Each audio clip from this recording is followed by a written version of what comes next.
Olá pessoal, tudo bem? Hoje é sexta-feira, 10 de julho de 2020 e começa agora mais um informativo coronavírus ao vivo aqui pela TV Câmara São José do Rio Preto. Lembrando que nós estamos ao vivo também pelas redes sociais do Legislativo, acesse lá o Facebook e o YouTube, que estamos transmitindo ao vivo ali. Bom, vamos às atualizações dos casos aí de coronavírus feitas na live aí há minutos pelo prefeito de Rio Preto, Edinho Araújo, e também pelo secretário de Saúde, Aldenis Albanese Borim. Então, até hoje, sexta-feira, 10 de julho, foram confirmados 4.187 casos positivos da Covid-19 em Rio Preto. E até o momento foram 124 mortes acumuladas, confirmadas aí, 6 confirmadas nas últimas 24 horas. Por outro lado, nós temos 2.517 pacientes já recuperados após os 14 dias aí de período de ação do vírus, né? Desses 2.517, 786 são profissionais de saúde, que é a categoria mais atingida aí, lidando diretamente no combate à epidemia. Médicos, enfermeiros, fisioterapeutas, administrativos ali que trabalham no atendimento, faxineiros, etc. Bom, gente, e o prefeito Edinho Araújo participou aí do pronunciamento, né? Ele repercutiu a decisão do governo do estado de manter Rio Preto na fase laranja, que é a atual fase do jeito que estamos aí. Vou destacar algumas falas aqui do prefeito Edinho Araújo, abre aspas, Rio Preto segue no laranja, mesma fase que nos encontramos. Aí ele diz que o decreto estadual se sobrepõe aos municipais, né? Ou seja, ele não pode avançar nada além do que o decreto estadual permite. Adotamos o lockdown de domingo a terça e, segundo ele, o fechamento parcial já se refletiu no transporte público, com uma queda de 10% aí de usuários nos dias de fechamento do comércio.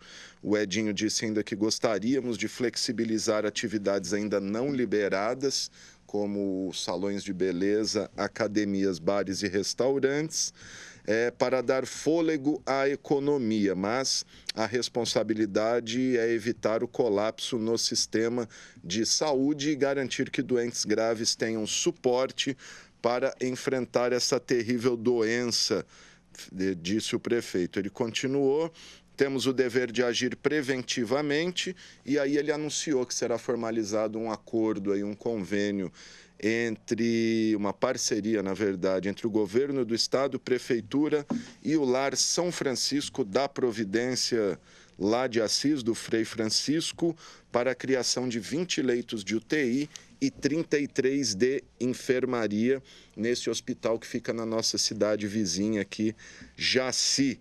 Essa estrutura vai dar suporte aí aos leitos públicos da Santa Casa e do Hospital de Base, que estão começando a chegar no nível de alerta aí, com 70%, 80% de ocupação. Aí, na sua vez, o secretário Aldenis confirmou que estamos no pico da epidemia, né? E ele apresentou os índices de variação diária da doença, que em Rio Preto é de 5%, um pouco acima do estado, do Brasil e do mundo. Mas, por outro lado, ele comemorou o fato de que a nossa letalidade, desde o início, é a mais baixa de todas, seja comparando com o Brasil, com o estado de São Paulo ou com o mundo, né? A nossa taxa de letalidade em Rio Preto é de 3%, aí ele citou mundo 4,6% e São Paulo 4,9%. Então tá aí, esses são os dados de hoje da Covid aqui para Rio Preto. Como eu disse, o governador aí manteve Rio Preto na fase laranja do Plano São Paulo de flexibilização. Então, mais uma semana aí de fôlego para o comércio de Rio Preto. E porque se a situação piorar, a tendência é a gente regredir para a fase vermelha e aí tem que fechar tudo. Por isso, o secretário e o prefeito pediram a colaboração da população. Quem não precisar sair de casa, não saia, não faça festas particulares, não faça aglomeração, saia só para aquilo que for essencial. passar um pano rápido aqui dos casos de Covid no mundo, né? São mais de 12.268.000 pessoas infectadas, com 554 mil já recuperadas. E o país com o maior número de infectados segue sendo os Estados Unidos, né? São mais de 3 milhões de pessoas contaminadas lá. E é o país também com o maior número de mortes, 135 mil vítimas. No Brasil, o número de infectados é de 1.759.103, com 69.254 mortes. Está aí os dados da Covid no Brasil. Lembrando que estamos ao vivo aqui pela TV Câmara, tem aí os nossos telefones, tem o nosso WhatsApp, é o 991637905, e também o nosso telefone fixo 3214-7766. Bom, vamos mudar um pouquinho de assunto, gente, porque o MEC, né, o Ministério da Educação, parece que, enfim, decidiu as datas aí do Enem 2020, que estava aí sob dúvida, os estudantes desesperados para saber se estuda, se não estuda, como é que ficaria o Enem. E a gente tem os detalhes aí com a jornalista Vivian Lima. Vamos conferir.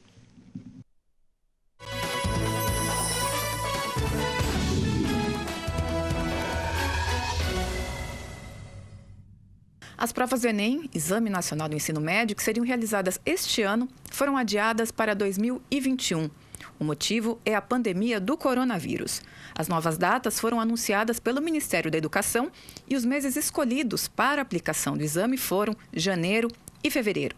O cronograma ficou da seguinte maneira: para o Enem impresso, aquele tradicional, em papel, as provas serão nos dias 17 e 24 de janeiro de 2021.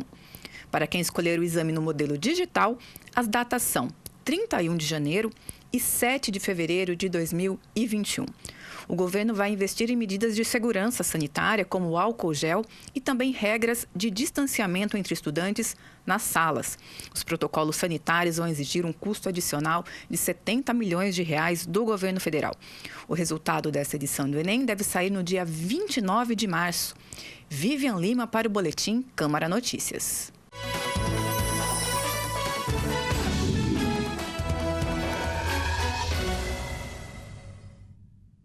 Tá, então, gente, parece definida aí as datas do Enem. Vamos aguardar o que vai virar disso, até porque sobre isso e outros temas aí ligados à educação, a gente vai conversar com o professor de Física da Unesp, o Elcio Drigo Filho, vai bater um papo aqui com a gente sobre o atual estado de coisas que envolve a educação brasileira, que parece ter sido relegada aí a segundo plano. O professor Elcio está aqui no Zoom comigo. Professor, tudo bem? Me ouve? Sim, tudo bem. Abraço para você e para todo mundo que nos ouve e nos vê. Maravilha. Professor, então, antes da gente entrar em assuntos pontuais, queria que o senhor fizesse aí uma análise da atual conjuntura da educação brasileira. A gente, desde o início deste atual governo, a gente já teve aí a troca de 2 ministros, né? O último, inclusive, foi embora para os Estados Unidos, e desde então a gente está sem ministro da Educação, aí, talvez a pasta mais importante para o futuro de um país, e relegado aí à segunda classe. Obrigado, viu, professor? Imagina, eu que agradeço a oportunidade. Realmente, a educação está tendo um revés danado em vários aspectos, né? A gente pode lembrar que muito da plataforma eleitoral de muita gente é educação e saúde, que é exatamente o que a gente está com problema hoje, né? Não fixa ministro, o ministro tem que cumprir uma agenda mais ideológica do que uma agenda técnica, no sentido de precaver. Veja, médicos, não médicos começam a passar medicamento, e profissionais ligados à educação com, digamos assim, no mínimo, um viés questionável, né? A gente teve alguns escândalos aí com o último ministro, que disse que tinha pós-graduação, depois não tinha, depois tinha, depois não tinha. Gente, isso não é a educação de um país, né? Isso não se faz um país desse jeito. Então, são as duas pastas que têm mais problema. Então, eu fico realmente preocupado com a questão do nosso país em termos globais. Em particular, a educação, a gente tem tido revés em vários caminhos, né?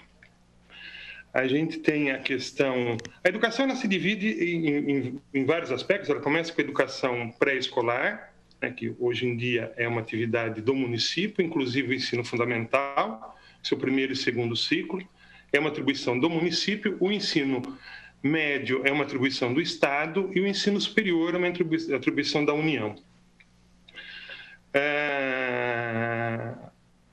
A gente tem tido vários problemas, porque agora, né, com a questão que a gente está passando, a gente começa a ver que a gente precisa de profissional bem preparado, a gente precisa de profissionais com capacidade de lidar com situações emergenciais.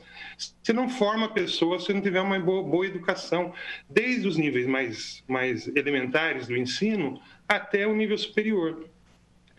Então, o que a gente vê é um ensino público, de certa forma, nos níveis mais básicos, a gente vê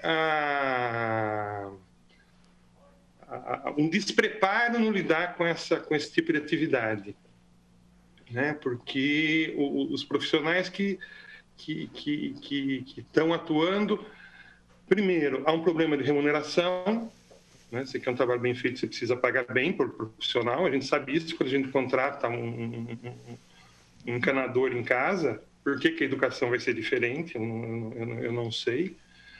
Mas, então, há um despreparo, numa desvalorização. As demandas da educação nem sempre são ouvidas e às vezes, são problemas que você não vê a curto prazo. Esse é o grande problema da educação, porque você não vê, às vezes, a curto prazo, né? Com uma doença, o cara morreu. Você viu ali o final da história. A educação, você compromete toda uma geração sem ter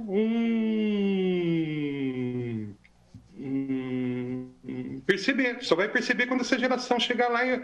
Pô, falta gente. O Brasil precisa importar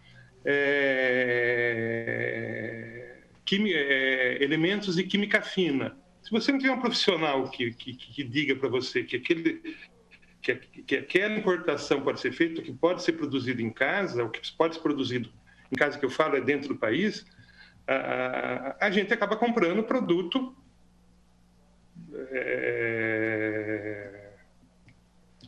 ruim e caro. Por outro lado, a gente vê o MEC, né, que é o Ministério da Educação, desmontando a questão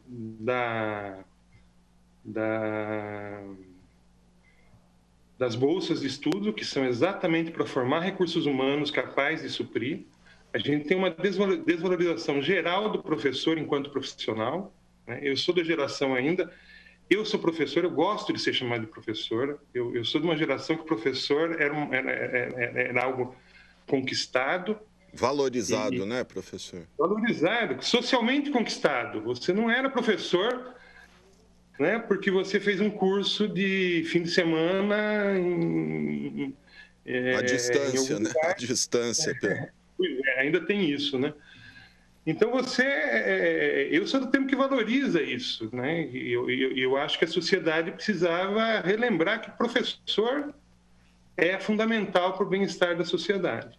Ô, professor, de que maneira essa bagunça no MEC, que está lá em Brasília, reflete nos municípios? Vamos falar no caso de Rio Preto, como que a cidade, o município, as escolas, as faculdades, as universidades, no caso a Unesp, é atingida, assim, em decorrência da bagunça lá em Brasília?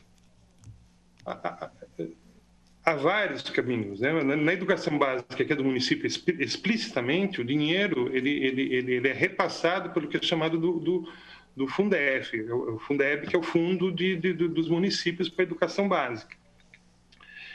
E veja, a melhor maneira de você tumultuar um processo e de você economizar dinheiro, entre aspas, é você cria tanto empecilho, faz tanta confusão, que você não sabe se o recurso vem, se o recurso não vem, se ele está... Como que ele vai ser administrado. Só lembrando que o Fundef está aí para ser votado, a MP está para vencer e está lá no Congresso e não vai, né? Porque não tem ministro que articula, corre o risco de acabar aí o Fundef, né? Pois é, e como é que o município vai virar? Rio Preto, como é que o Rio Preto vai se virar sem o dinheiro do fundo? Rio Preto, na época, eu já estive à frente do Conselho Municipal de Educação, na época, 20% só dos recursos da educação vinha do município, o resto, cerca de 80%, vinha do fundo. Então, como é que a gente vai manter uma educação de qualidade se a gente tiver problemas nessa natureza? Então, a gente fica numa situação complicada. Por outro lado, existe um viés ideológico muito forte, por mais que o pessoal... É engraçado, às vezes, como as pessoas falam que os outros fazem exatamente o que elas querem fazer. Então, há um viés ideológico muito forte hoje em todos os ministérios, em particular no Ministério da Educação. Se a gente pegar o rapaz lá aquele lá o de Carvalho, lá, Olavo de Carvalho, que realmente eu assisti algumas coisas dele, até para saber do que ele falava, mas eu parei, porque... É um horror, né? No mínimo é boca suja, como diria minha mãe. Precisa lavar essa boca com sabãozinho, minha mãe fala. Mas a gente tem um viés ideológico muito forte. E esse viés ideológico é claramente privatista.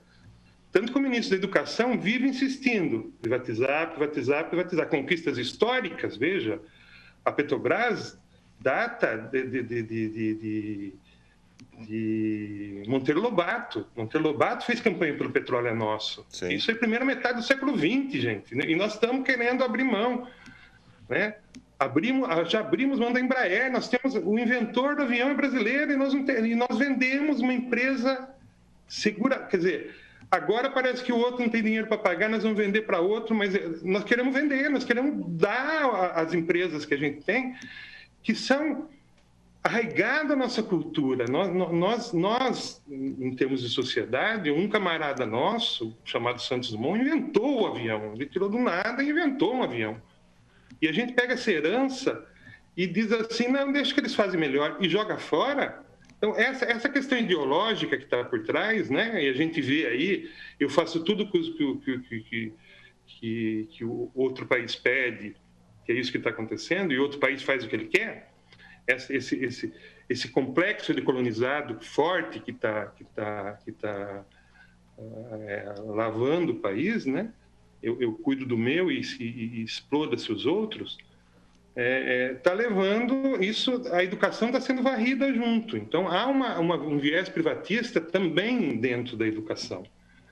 Só ver o lobby de universidades privadas aí, por cada vez mais por esse EAD, né? O ensino à distância aí de universidades particulares. Conselho Nacional de Educação, Gente, EAD é um negocião.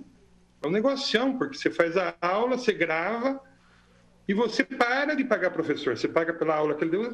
Gente, do ponto de vista de acumulação de riqueza, vamos entender bem que não é riqueza, é acumulação de riqueza. Enquanto a gente tem poucos usufruindo muito e muitos passando necessidade, né? Então, para manter esse estado de coisa, privatizar é a melhor coisa que tem. Porque, no fundo, você privatiza o lucro e socializa o prejuízo. Infelizmente, isso está acontecendo. Então, essa viés ideológica começou lá atrás com a história da história sem partido, como se a escola tivesse partido. O professor tem que ter liberdade acadêmica, ele tem que ter condições de falar o que pensa. Isso faz a riqueza do ensino, em particular da universidade, mas de todo o sistema de ensino. Ela é suprimida por uma onda que eu diria, no mínimo, autoritária, que faz com que você, se você pensa de forma não hegemônica, você, né? Eu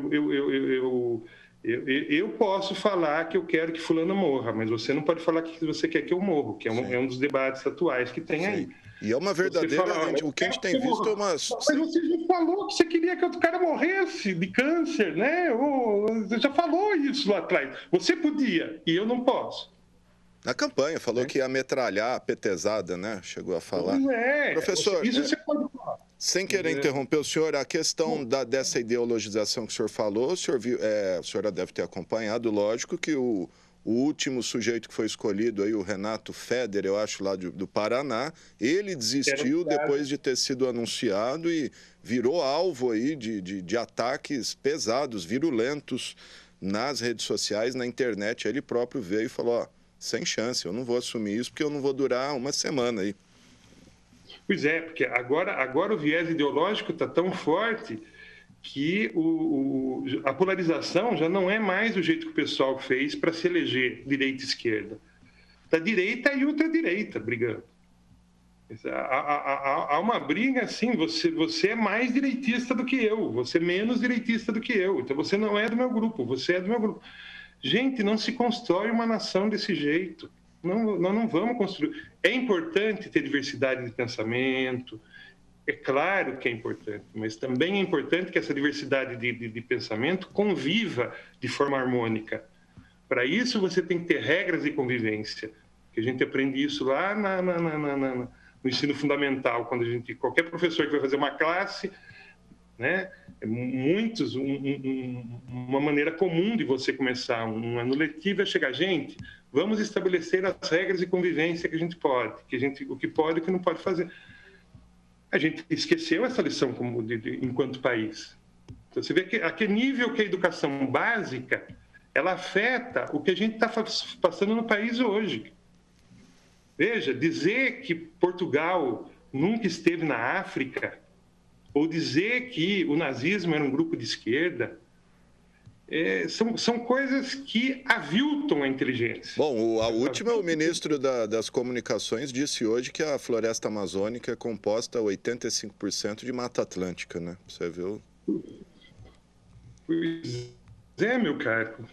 Você está vendo? Eu fico muito preocupado com o futuro do país como um todo. E Rio Preto, veja, a sociedade... Rio Preto é parte da sociedade paulista e parte da sociedade brasileira.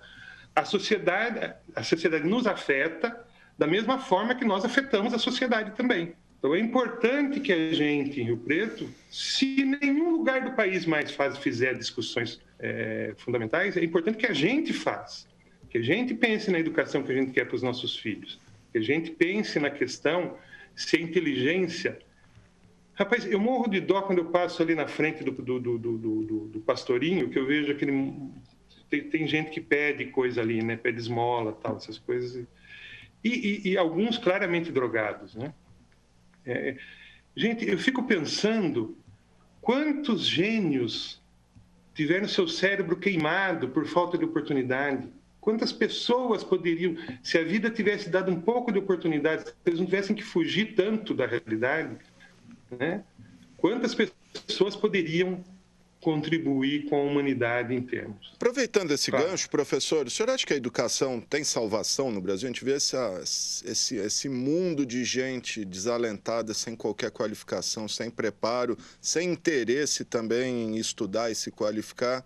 A gente tem salvação aí enquanto área educacional? É possível sonhar com isso? Você pergunta capciosa, hein, rapaz? Você está me perguntando, no fundo, se o ser humano tem futuro ou não. Eu quero acreditar que sim. Não, tem salvação. A gente enterrou alguns dos... Veja, pré-sal. 10% do pré-sal era para educação. Com 10% do pré-sal, você conseguia construir escolas de boa qualidade, prédios dignos de receber os nossos cidadãos em formação, tá certo? Informatizar, tratar de questões fundamentais, desde o ensino básico até o ensino universitário, como questões éticas, questões técnicas, questões a gente enterrou mas a gente pode desenterrar. A gente precisa, na verdade, eu acho que a gente, respondendo essa pergunta, tem um provérbio que eu gosto, que é o seguinte: um sábio passou por uma cidade uma vez e um rapaz resolveu pregar uma peça no sábio. Ele pegou um passarinho, segurou o passarinho na mão e perguntou para o sábio: o passarinho está vivo ou está morto? Porque ele falou assim: eu fico o dedão na cabeça do passarinho, se ele falar que está morto, eu abro a mão, o passarinho voa, ele está vivo. Se ele falar que está vivo, eu quebro o pescoço dele com o meu dedão, ele está morto, eu mostro o dedão, ele vai errar de qualquer jeito. E aí o sábio, aí quando ele pergunta para o sábio, no meio de um monte de gente na Assembleia: o passarinho está vivo ou está morto? Aí ele responde a seguinte coisa: o passarinho está em suas mãos. Então, a questão é a seguinte: a educação, como a soberania nacional, para onde vamos, está em nossas mãos. Então, tem futuro? Tem. Se a gente acreditar, quiser e fizer um futuro, né, rapaz? Se a gente ficar... Olha, se tem quem manda, é porque tem quem obedece. Sem dúvida. Ok? Então, tá certo. Professor, infelizmente o tempo é curto, a gente pode marcar um novo debate aí, que é um assunto que a gente, como o senhor me disse eu falo antes... demais, eu não sei se eu respondi o que você queria. Claro que respondeu. A gente poderia ficar um dia inteiro aqui falando de educação, porque acho que é o tema mais importante para esse país sair desse subdesenvolvimento. Professor Elcio Drigo, para a gente terminar, esse é um ano perdido para os estudantes? Bem rapidamente, por favor, é um ano perdido para estudantes ou dá para recuperar o prejuízo aí desses 6 meses? Dá para recuperar, mas vai ter que passar por uma mudança de postura. A gente tem que assumir a responsabilidade de que a educação não é só do professor, é também de quem é educado, ou seja, dos alunos também. Aí dá para passar. Condições materiais a gente vai ter que construir, as comunidades, algumas comunidades estão construindo, não é todo mundo que tem acesso à internet, livros, essas benfeitorias, mas a gente, assumindo a responsabilidade, eu acho que a gente consegue tocar um pouco para frente. O default é dizer que o ano foi perdido mesmo, porque muito do que se fez esse ano vai estar perdido no tempo. Tá certo. Professor Elcio Drigo Filho, professor universitário lá da Unesp, lembrando que a gente segue sem ministro da Educação aí há quase já um mês, né, me parece. Professor, obrigado, viu? Quiser despedir aí, falar alguma coisa, deixar seu recado, fica à vontade. Não, eu agradeço a oportunidade de falar. Você viu que eu gosto de falar? Eu costumo dizer que eu tenho filho adolescente, então é difícil, às vezes, ter com quem queira me ouvir. Mas é legal poder falar. E eu acho que no momento em que a gente precisa cada vez mais assumir a nossa cidadania e reclamar é uma coisa importante para a gente tomar consciência do que está acontecendo, mas a gente também agir no sentido de modificar, pelo menos, o que nos cerca. Obrigado. Professor, eu agradeço demais o senhor, a sua disponibilidade, e já fica o convite aí, volta aqui quando o senhor quiser para a gente continuar debatendo educação, que é um assunto aí que merece ser debatido como nenhum. Obrigado, professor. Eu que agradeço o convite. Tá certo, gente. Tá aí o professor Elcio Drigo Filho, professor de Física da Unesp e ex-presidente do Conselho Municipal de Educação de Rio Preto. Tá aí, então. Bom, mudar de assunto um pouquinho, porque na terça-feira a gente vai ter a 22ª sessão ordinária de 2020. A gente tem as informações aí com a jornalista Ariana Pereira. Vamos conferir.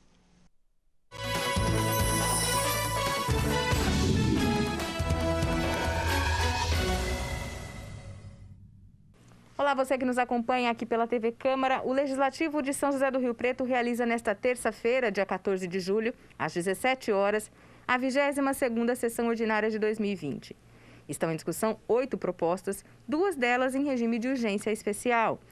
Os 2 projetos discutidos quanto à legalidade e o mérito são os que dispõem sobre a oferta e as formas de fixação de preços de combustíveis na cidade, do vereador Jean Dornelas, e o que altera os artigos 2º e 3º da Lei 13.428, que trata do procedimento de combate a vetores epidemiológicos localizados em imóveis não utilizados, não habitados, abandonados ou que, embora contenham edificações iniciadas, estejam elas demolidas, semidemolidas ou paralisadas, do vereador Celso Luiz de Oliveira Peixão. As outras propostas que passam por análise nesta terça-feira são as seguintes. Altera o artigo 2º da Lei 9.563, estendendo para 20 anos a data de fabricação máxima para veículos de transporte escolar, do vereador Anderson Branco, em segunda discussão. Institui a cobrança de taxa de embarque de passageiros no município a cargo da IMURB, do Executivo, em primeira discussão. A criação do Conselho Municipal de Turismo, que também é do Executivo e está em primeira discussão. Ensino de higiene pessoal nas escolas da rede municipal, do vereador Celso Luiz de Oliveira Peixão, em segunda discussão. A regulamentação municipal para a Lei Federal 9.605, que dispõe sobre a atuação do Departamento de Fiscalização Ambiental, que é da vereadora Cláudia de Júlia, em primeira discussão.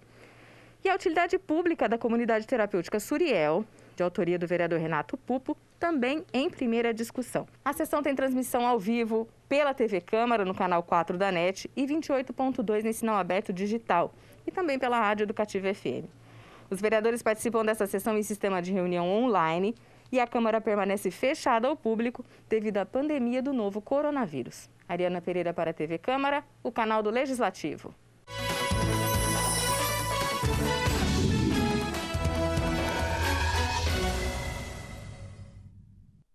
Tá, então, gente, lembrando que, como aconteceu na última terça-feira, na próxima terça-feira, sessão também 100% remota, participação virtual dos vereadores para evitar aglomeração aí, atendendo as recomendações e o decreto que decretou quarentena em Rio Preto, em todo o estado de São Paulo.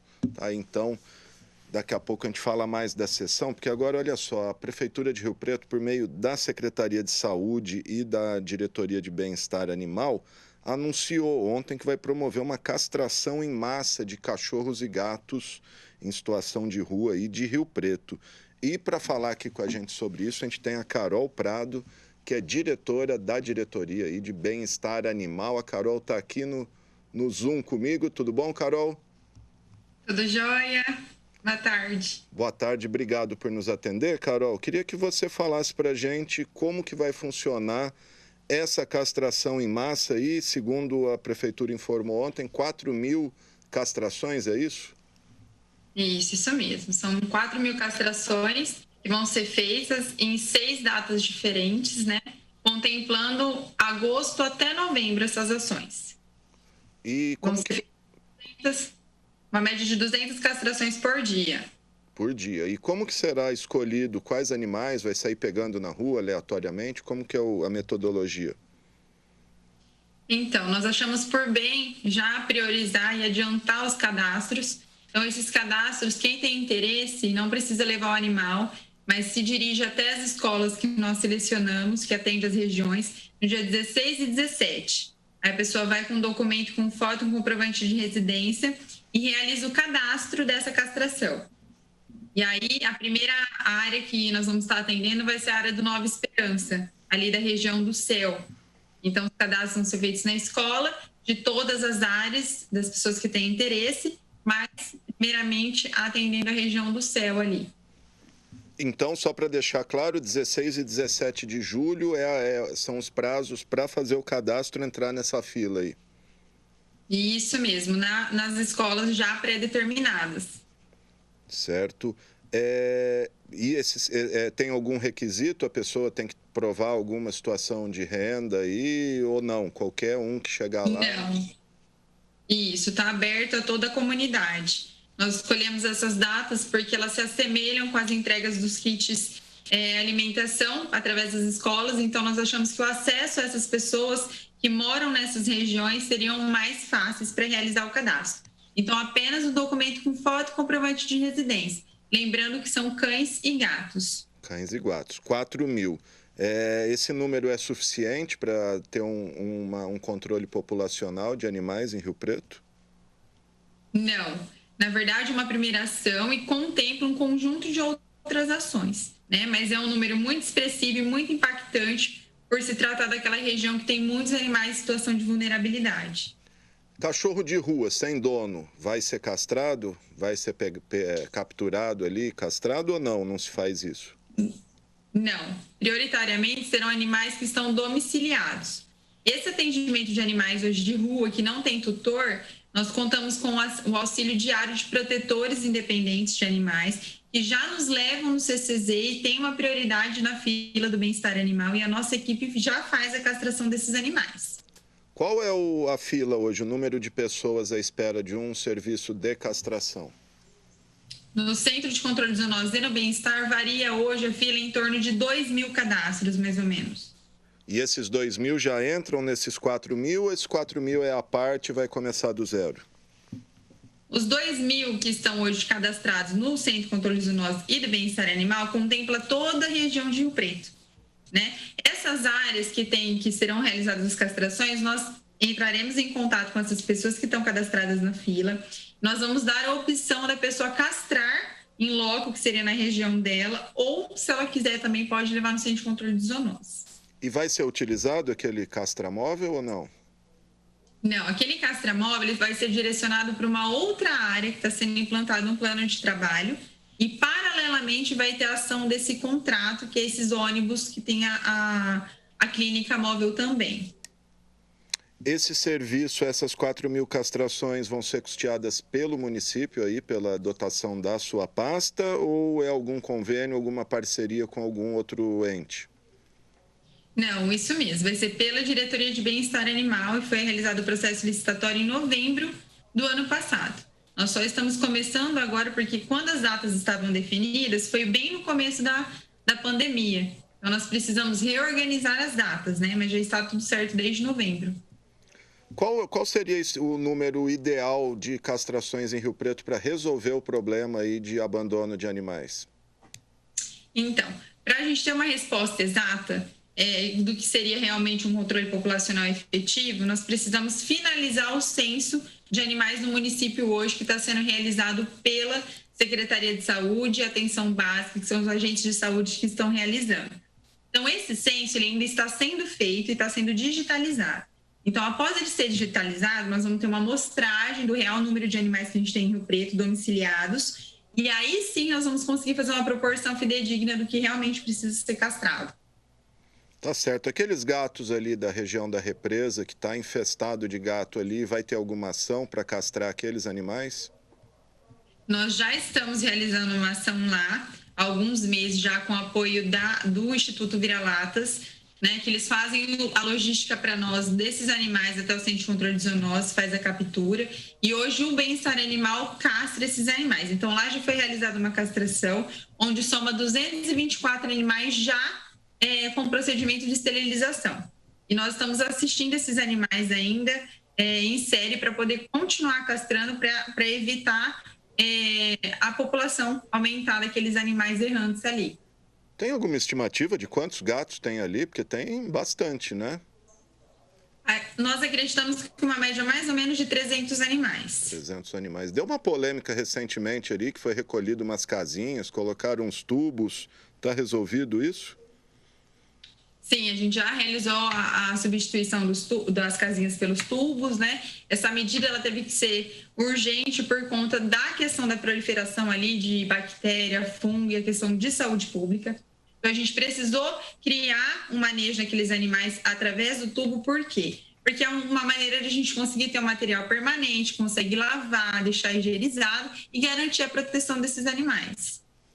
Tá certo, gente. Tá aí a Carol Prado, que é a diretora do Bem-Estar Animal, falando aí desse programa para castrar 4.000 animais. Tem algum telefone que as pessoas podem se informar, algum site, alguma situação, Carol? Desculpa, cortou. Eu não entendi. Se tem algum site ou algum telefone que as pessoas interessadas em entrar nesse cadastro aí na fila de castração podem procurar para tirar mais dúvidas, se informar? Enfim, nós pedimos para o pessoal entrar mesmo no Esporte Informe do site da Prefeitura, que lá está determinando todos os endereços das escolas que serão realizados os cadastros. E aí as datas nós vamos estar soltando mais para frente, de acordo com as regiões que vão ser contempladas. Tá certo, gente. Tá aí a Carol Prado, que é diretora do Bem-Estar Animal de Rio Preto, a quem eu agradeço pela entrevista. E se quiser falar mais alguma coisa, deixar algum recado, Carol, fica à vontade. Eu agradeço a oportunidade e pedir para a população aderir bem a esse projeto para que nós conseguimos, então, reproduzir ele mais vezes, né? Porque é de suma importância. Então, é importante que as pessoas não percam a data do cadastro, no dia 16 e 17 de julho.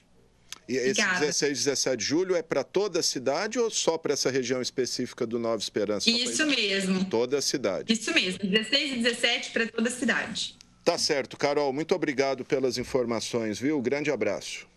Imagina, obrigada. Tá, então, gente, a Carol falou, se você tiver alguma dúvida, entra no site da Prefeitura, que é o www.riopreto.sp.gov.br, e aí você tira todas as dúvidas ali, mas as datas aí, 16 e 17 de julho, é que serão feitas será feito o cadastro aí de quem tem interesse em castrar o seu animal, o seu cão, o seu cachorro de estimação, tá? Então, importante, porque tem muito cachorro aí, depois o pessoal abandona, o que a gente mais vê em Rio Preto é animal aí abandonado em situação de rua, gato, cachorro, etc. Bom, como a gente adiantou aqui, gente, o Luci Montoro vai começar uma pesquisa e tratamento envolvendo pacientes recuperados de Covid-19, mas que apresentam sequelas. Na terça-feira a gente adiantou isso com a diretora do Luci Montoro, a doutora Regina Chueire, e a gente tem uma reportagem aí da Vivian Lima com mais informações. Vamos conferir.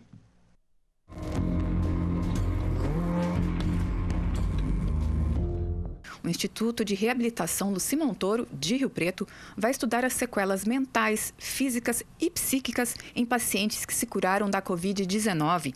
A unidade integra um grupo de 5 instituições do país que farão esse trabalho.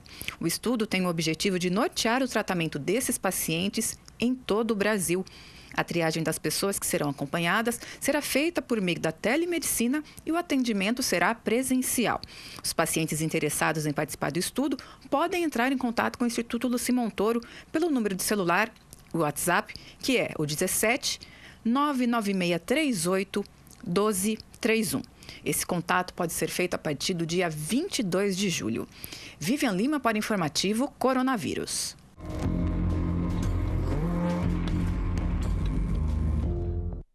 Legal, bacana aí, gente, o trabalho do Luci, não é só Rio Preto, não, todo o estado de São Paulo aí vai participar dessa ação, porque, segundo a doutora Regina Chueire, algumas sequelas são bastante graves, bastante, inclusive, desagradáveis para a pessoa. Tem gente que fica com fadiga, cansaço, falta de ar, não consegue andar direito, não consegue manusear coisas, segundo ela.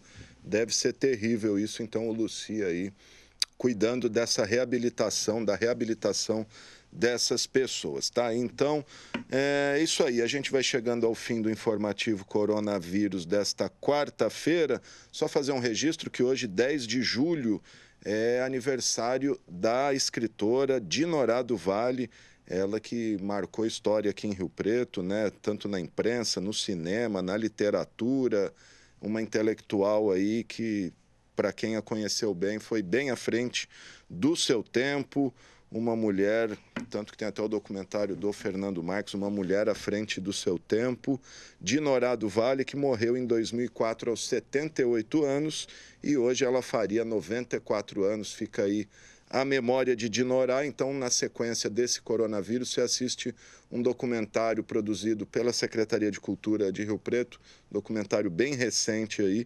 Então, a gente faz essa homenagem a Dinorá, que é irmã, né, de 2 grandes jornalistas, o Walter e o Roberto do Vale, ambos também já falecidos, uma família de jornalistas e de intelectuais aí que fazem falta nos dias de hoje.